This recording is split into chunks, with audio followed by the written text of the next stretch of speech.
Hello and welcome to another episode of Industry Celebrities. My name is Kimberly Scott. Industry Celebrities is a podcast where I interview industry professionals in any industry and ask them questions about their industry or their passions. Plus, my guests share a little bit about their younger self. And if you want to listen to other episodes or even be a guest on Industry Celebrities, please go to thatkimberly.com to choose which platform you'd like to listen to, whether it's iTunes, Spotify, Google, Amazon Alexa. So now that I got that out of the way, I'd like to introduce my guest today, Miss Kim Croft. Hi, Kim. Hello, Kimberly. How are you doing? Good. I'm doing great. So tell the listeners a little bit about yourself and a little background before we get into what industry you're in. So I was originally born in Miami, and I'm one of these people that when someone asks me where you're from, I'm like, well, it depends on which version you want. Depends on what you mean. So I'm grew up partially in Florida. I've lived on both coasts. Spent a long time in New York, most of my first career in New York City. And I've lived out of the country twice and been in Dallas 4 years. So I'm kind of like from everywhere. Okay. What is your background or education in? So in Chinese and international relations. Chinese and that's a whole other, wow, Chinese. I did not know that. Yeah. That's pretty cool. Totally different from what I do now, but okay. Yeah, lots of fun. Okay, good segue. What did you start in and what do you do now? Like went to school for something and right out of school, what was your first job? Always been super interested in the international situation, and I say it like vague like that because I don't necessarily like politics. I didn't know which. I just was interested in kind of how that all goes together, other cultures, languages, all of the things. And so I sort of found my way into academia. I worked for Columbia University for most of my career. Okay. And that was in international relations, not from like say a intercountry or political place, but just like programs, policies, that kind of thing. And then I was a director of a nonprofit, and we were doing healthcare policy work in China. So yeah, it's different. I think when I was younger, I pictured myself at the UN, and then I thought, no, that's not for me. And looking for where I could really like make an impact. Okay, it's quite idealist and one of those people that wants to, change the world. Yes, totally. So where did that lead you to? So, and that led me to my career at Columbia, which I loved. I loved the work we did. I loved the people I worked with. Did feel like it was impactful. Did feel satisfied by a lot, many parts of it. Loved the nonprofit we built. Loved the work we were doing there and all of that. But what happened was I sort of found myself with this bit of a like, what do I do now? Yeah. Well, like a disjointedness. Okay. Like, okay, I like what I do, but I hate my life. Oh. Because you worked all the time? I worked all the time. That I'm sort of okay with, but like what was life going to look like? Like I think sometimes we think if we're interested in a subject, that's what we should do for a living. And I found that I didn't like what life looked like doing that. I liked the topics, I liked the content, but actually I wanted to be traveling and location independent and have all this free time and make a lot more money and all these things are sounding very superficial and I don't really mean them that way, but just to see the world, just to be out there, not just behind the desk or going to the same brick building, if you will, every day, or always having a regimented schedule, would you say? Totally. Okay. So what do you do now then? What industry are you in?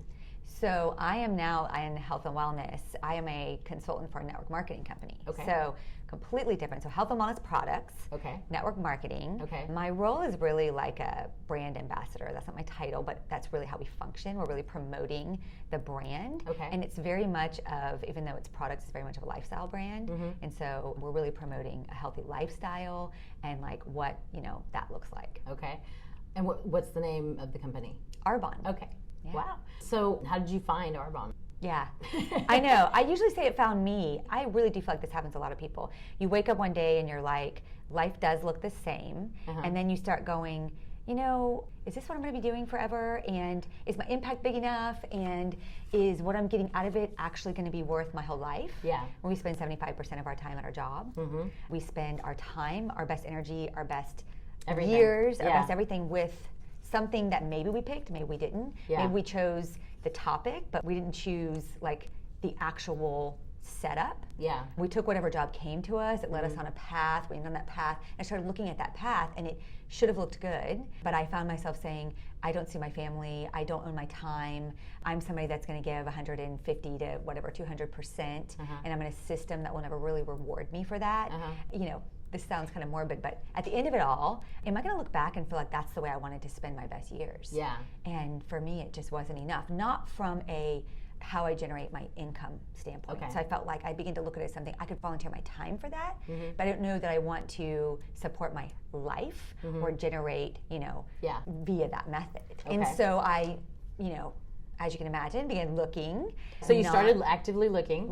Okay. And everything looked the same, Okay. or looked like going back to school, having to have a ton of capital, or having to be able to take off time and restart over, which none of those were going to work for me. And I was still building this nonprofit on the side and starting to take over that. And so I just had sort of put my dreams on a shelf and thought, this is what life is going to look like. And then someone came to me with a skincare set, and I'm not a product person, never have been. Didn't use skincare. The specific like line of skincare, you like, I'm all over the place with skincare, but you know what I mean? No, I was like a soap and water person. Oh, really? Oh, I only knew one other person in my lifetime that ever was just about soap and water. Wow. In my 30s. Wow. In my 30s. Like, whatever. I really just like you a lot now. But you tell me your skin looks amazing. I mean, I know why now, but like in your 30s, obviously it was working for you. Well, no, I was having crisis, but I just couldn't be bothered by it. Oh, okay, got it. So when someone came to me and said, here, do you want to try this? I still was like, no. In the back, I was like, I do need to. Yeah, okay. But I did know one person in college that she just used to wash her face with just soap and never got zits, and I just hated her for it. I mean, I didn't really, but I've met people who wash their face with water. Still can't. I don't understand. I can't wrap my mind around that. Anyways, but anyway, that could be a whole other podcast. We don't even need to go. We don't even go down that route. That would be really bad. So we know why you started, because you wanted more flexibility. You want to be able to work from wherever you want, you know, and not be tied to someone else's schedule, but make your own schedule. That's usually why anyone goes into any kind of business of their own, whether it be, you know, start from scratch startup, or one that's basically like a franchise business in a box, or franchise. Yep. So what do you enjoy the most about what you do? Well, one of the biggest things on my list was that I still wanted that piece where I felt like I was making a difference. It sounds very kumbaya, but like I really did want to feel like. I feel when you say that it's very genuine and authentic. It's not like when somebody tells you that and it's not kumbaya, or it's just not authentic, you know. So I feel I get you when you're saying it. Like legacy. Legacy was really important to me. How I'm spending my time, how does that impact others? Does it feel meaningful to me? Does it feel purposeful? Yeah. And so that's probably why I never thought about doing business before, because there wasn't something that, you know, stoked my fire or whatever that made me think that I would still be making a difference. Not that business doesn't, of course it does, you know. But what was big about this, I always say that this company that I represent is a for-profit company with a not-for-profit heart, a humanitarian heart. And so the idea that I can create the life that I want, I can get into what that means, and actually have an impact on others. Yeah. I do feel like I am contributing and helping and making a big difference in more than one way. That's probably the biggest thing. And then the other is that I can actually give it away, because I do recruit people. And so the idea that I could help someone like me, who was quietly desperate for several years, having gone back to school once, was in my dream career, and feeling at a very dead end and thinking, well, what do I do now? And how selfish can you be to not, you know? Yeah, and absolutely. at this place and thinking, where am I going to go from here? Yeah. I could help that person. So, yeah. So how did you get over the stigma of it being, for the correct terms, multi-level marketing, right? Which I don't like to use. That's why I said franchise, because that's what it is. It's a franchise. It's a business in a box. It's, you know, it's still all the responsibilities of running a business. How did you get over that? You know. And they even now use terms like social marketing and things, because I think not so much to get away from MLM, but to really describe what it is, because what we do really is, it's not exactly like that, what we picture in our minds, but I don't know that I'm totally over the stigma, right? And it's funny, because I can tell you, I would do this over again 1,000,000 times. I think all the world should look at this. And I don't think it's for everyone, but I think it's for a lot more people than think it is. And yet, if I go back to my old colleagues in academia, I inside still maybe feel a little apologetic. And I think it's because it's me picking up their misunderstanding about it and wanting people to understand how this is different. So I think we do deal with that. I mean, I had a very supportive environment, and I had people that supported me in my decision. But at the same time, you still had to fight stigmas. Well, I had people say, but surely you're keeping up your resume, right? Like, you're not really doing this, right? And these are close friends of mine. So I think that I know that people still think that. And so, I mean, how do you get over it? Because, I mean, name something. Name an industry that doesn't have some sort of stigma. Right. Yeah. Well, I mean, I do have to say that when you and I first met, that was not the first thing out of your mouth. We had great conversation about so many other things that, at our lunch networking. And even then, when we met again, like, I think because in the generation that I grew up with, my mom selling Mary Kay and, other products like that, it was just not something that I got into. I was always willing to support other people, and, I buy a skincare makeup product, but I don't sell it. Like, I told my friend, hey, I'll buy it from you, but I'll never please, do that. Yeah, but please, because I was running my own business. Like, it's hard. It doesn't matter whether you're doing that for yourself and working at a 9 to 5, or you're running a business that you're doing for yourself. And, I can only have so much time in the day to sell something or whatever it is, So I had to pick and choose, that's just my personal feelings towards it. But I remember our conversation offline and just saying, I was like, when I looked at your card and I was like, oh my gosh, you work for Arbonne. Okay, I'm going to ask her if she wants to podcast, because that's going to be an interesting conversation. Yeah, that'd be an interesting conversation for sure. Just because of your personality and as authentic and genuine about all the other conversations and topics, it wasn't the first thing out of your mouth. Like, even 2 more meetings after that, it wasn't. It's not my agenda. Yes, absolutely. It's still not my agenda. Well, I think the business was done differently in the past. I think it wasn't appealing to people. I certainly would not stock product and cart it around. And again, there are people today that would still be willing to do that, and that's fine. I wouldn't. It doesn't serve That's not how you do business. No, and I would not do it. The other thing is, I think that people people that had gone to business school, that had done business, that had degrees or whatever, and did maybe, what they would think of legitimate businesses, wouldn't maybe view this as a legitimate business. But Arbonne's been around a long time. Well, and I just mean these types of businesses. Yeah, I know. But because you don't have to have a certain skill set to get into them. Now, it's not open to everyone, and that's what people misunderstand. And I think that what you're saying, different companies do attract different types of people, and Arbonne skews to the highly professional and highly educated. Yeah. I mean, that's the people that make up Arbonne are from every walk of life, including former Wall Street execs to teachers and lawyers and doctors and surgeons and everyone. Yeah. And I think that is a factor, right? Yeah, absolutely. That is a factor. But I think it's a couple of things. It's that this is a legitimate business now, and it's a very viable business, and it's not done the way it was. I mean, absolutely not. We have influence on Instagram, we have all of these things, we know, I mean, we do most of what we do. We have Yelp, we have Google. I mean, that's social media alone and the internet made it so much easier for any kind of business. It doesn't matter if it's, Arbonne, or if it's, mom and pop printer to Coca-Cola. Social media is definitely, and the way we communicate is taken that, to a different level, like business. But I think that in itself is kind of a form of network marketing. Oh, absolutely. And so I think that's it's now your network. Yeah, it's your network that you're a brand ambassador for whatever you enjoy, whatever you love, wherever you work. I remember when we first got employees, because we were on social media, our company, was one of the first that did Facebook in the apartment industry. And we would tell employees, hey, look, if you're going to be on social media and you are going to put down that you work for us, then make sure that you don't do X, Y, and Z and be representative, blah, blah. And then the other thing is, if you're not going to accept anybody because that was back before there was any word called influencer, more brand ambassador, the same things. But we were like, hey, if you're going to not accept the person that sits next to you, then don't accept anybody in the office, because then everybody takes it personally, so we had some rules, and if we're not on it Monday through Friday 8 to 5, which we weren't, then you better not be on it. Like there are certain things, like let's just not. And now it's the way people network, the way they communicate, the way they share information. Correct. The way they do business, the way they like a form of a website. 100%, yeah. So that covered why should somebody consider getting into your industry all by itself.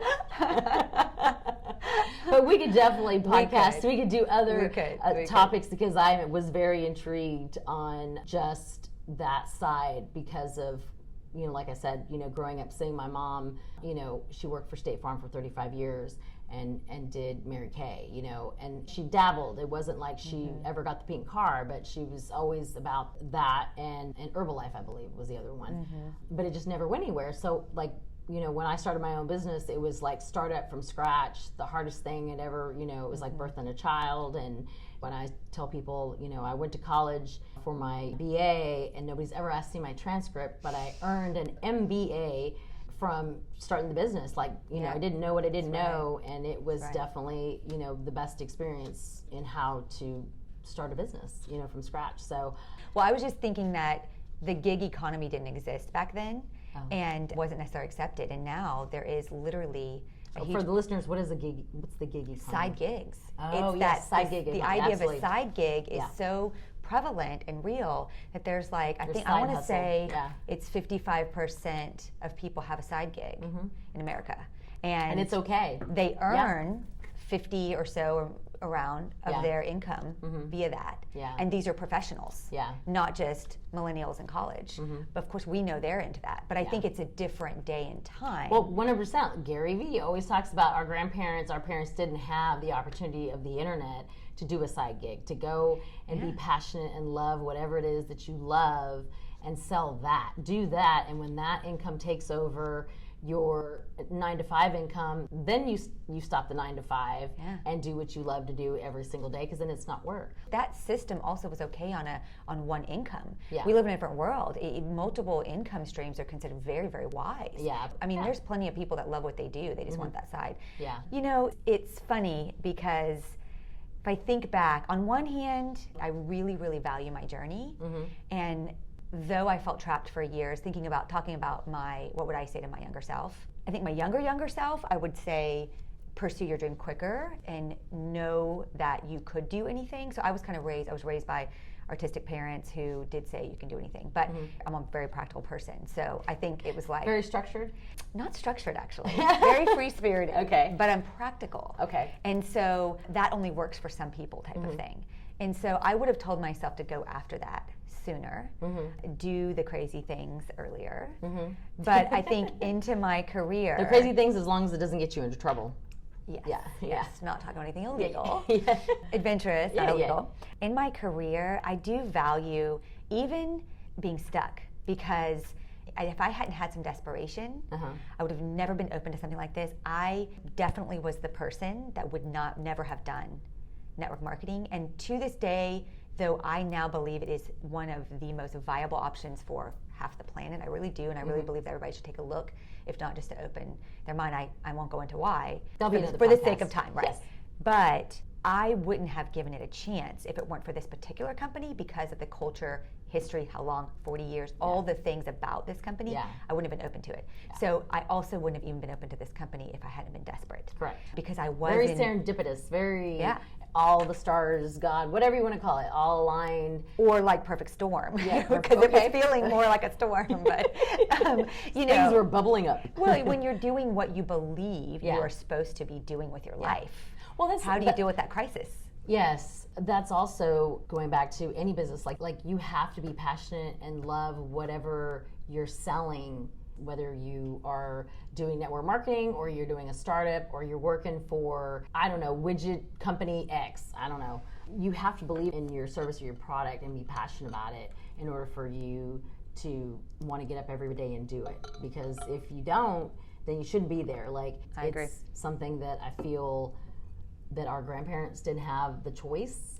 They were set to, my grandfather did not graduate from even high school, but was a mechanic, and he was really good at it, so he moved his way up in the body shop, but he didn't have a choice to go do something else, My grandmother was a bookkeeper and decided, that they didn't need two incomes. My grandfather was fine with her staying home, but then she always wanted a side hustle and couldn't figure out what it was, and, but could only go so far because there was no internet. Like, it was just not the way it is now. Like, and I think even mindset-wise, even for people that for sure were counterculture or whatever, that just like wasn't you got married, an option. you had children. Yeah, you did what you did. You did what you did. Yeah. Who cared if you didn't love it? You know, you just still had to do it because you had to take care of the family. And I think a lot of us Gen X are kind of caught in the middle of that because we grew up with that still you're my Gen X. Yeah, yes. Gen we grew up. Yeah, I know. Yeah. Me too. I love Gen X. We grew up with that sort of upbringing. Yeah. And yet we had the desires, but not the permission. We had the desires of maybe like the millennials, but not the permission. Correct. And so we had to point. really go against the grain and break out if we did it. And I honestly believe a lot of people are not doing it.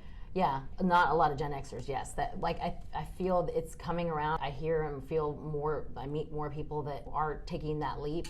But my mother, kudos to my mom. She was definitely one that did not want the same life for me as that she wanted the better life, and she let me go away to college.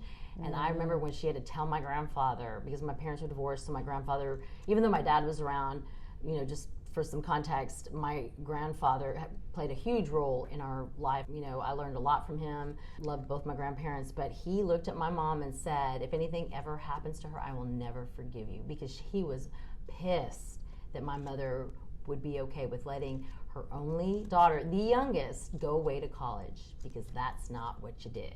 When, you know, being Latin from El Paso, Texas, you know, and so my mom was like, because, you know, she could not even leave.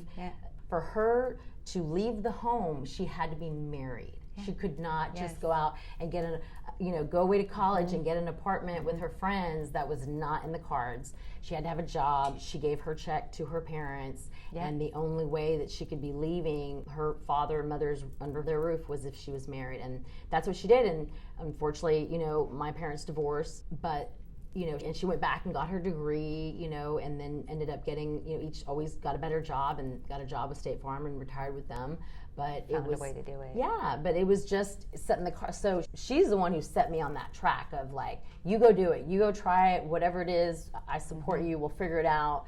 So I definitely have that type of, you know, mentality, even though she didn't get that. You know, my mom was that way with me too, and I was the first person in my immediate family to have a 4-year degree and the second in my extended family. Wow. And my mom never got her degree. She went back to school when we were younger. She was a single mom and working jobs and trying to get her AA, and then decided that it didn't make any sense. She could do just as much. She ended up opening her own business, and she didn't need it, and so she stopped. But she didn't necessarily say, I mean, education was important, but it was, you need to get out, you need to go, you need to do something with, you know, and you can, and all that. It was a similar message. Yeah. Like, I wish, because I wasn't good in school, I only went to college because it made my mom happy, because that was something that was very important to her. I'm the only one that finished. I'm the youngest I have 3 older brothers, and I'm the only one that finished and got my degree, and that was super important. But nobody's ever asked to see my transcripts. Nobody's ever opened them, and I hated school and I loved college, but I hate the system of school, but I love the learning. Yeah. And I couldn't deal with high school. I was a terrible student, but in college, you know, that was different, and I loved that. Yeah. The socialization was great. Believe me, I had a great time in college. Like, so good for you, you know, your advice of saying, you know, go for it. Well, you know what else I would have told myself? I would have said prepare for impact. I would have said... That's a good one, prepare for impact. Yes. Yeah. Like, have some kind of preparation so that you can give yourself permission. Yeah. Right? Absolutely. Because when it came down to it, if I would have had, you know, been prepared and I would have allowed myself to think there's multiple different ways to do this, then I would have been more open sooner. And then when I did make the switch, it wouldn't have been so hard, because it was difficult to turn that around really quickly. So that's the other thing I would have told myself. And I would say that prepare for impact. Prepare for impact. I would say that to everybody, That's great. We don't know. Yeah, for sure. But if you don't try, you also don't know. Right.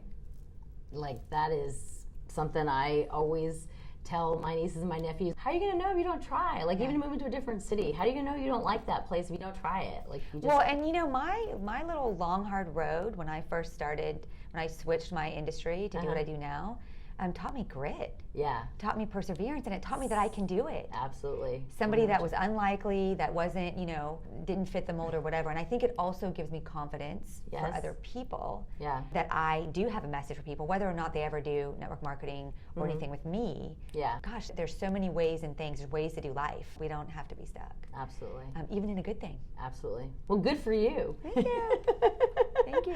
Well, thank you again, Kim. I really, really appreciate your time and sitting down with me and sharing with the listeners today.